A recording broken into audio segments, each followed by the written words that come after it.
ഒരു മാസത്തിന്റെ മാത്രം അകലത്തിൽ നിൽക്കുന്ന കേന്ദ്ര ബജറ്റിൽ നികുതി വർധനയ്ക്ക് സാധ്യതയെന്ന് റിപ്പോർട്ട്. അടിസ്ഥാന സൗകര്യ വികസനവും ഉറപ്പാക്കാനും സാമ്പത്തിക അച്ചടക്കത്തിനുമായി പ്രത്യക്ഷ നികുതി വർധനയ്ക്കൊപ്പം സ്വകാര്യ മേഖലാ നിക്ഷേപം പ്രോത്സാഹിപ്പിച്ചേക്കും. GST ഇളവുകൾ നൽകിയതിന് പിന്നാലെയാണ് പുതിയ നീക്കം.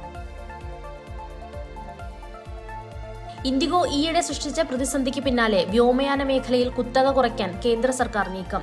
കേരളം ആസ്ഥാനമായുള്ള അൽഹിന്ദ് എയറിനും ഒപ്പം ഫ്ലൈ എക്സ്പ്രസിനും പ്രവർത്തനം മുന്നോട്ട് നീക്കാൻ നോ ഒബ്ജക്ഷൻ സർട്ടിഫിക്കറ്റ് നൽകി വ്യോമയാന മന്ത്രാലയം. സ്വർണ്ണവില ഇന്ന് സർവകാല റെക്കോർഡിന്റെ പുതിയ ഉയരത്തിൽ എത്തിയതിനൊപ്പം ഈ മേഖലയിലെ ധനകാര്യ സ്ഥാപനങ്ങൾക്കും നേട്ടം. മണപ്പുറം ഫിനാൻസ് ഓഹരി ഇന്ന് 6.5% ഉയർന്ന് ഈ വർഷത്തെ ഏറ്റവും കൂടിയ വിലയിൽ 314 രൂപ.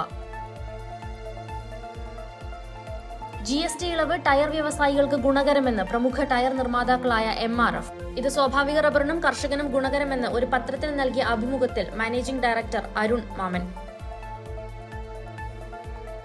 പ്രീമിയം AI ക്ലൗഡ് സ്റ്റോറേജ് സേവനങ്ങൾക്ക് വാർഷിക നിരക്കിൽ 50% വരെ ഡിസ്കൗണ്ട് പ്രഖ്യാപിച്ച് ഗൂഗിൾ വണ്ണിലേക്കും ഗൂഗിൾ AI പ്രോയിലേക്കും കൂടുതൽ പുതിയ ഉപയോക്താക്കളെ ആകർഷിക്കുക ലക്ഷ്യം. ബിസിനസ് വാർത്തകൾ വിശദമായി അറിയാൻ ധനമോൺലൈൻ.com.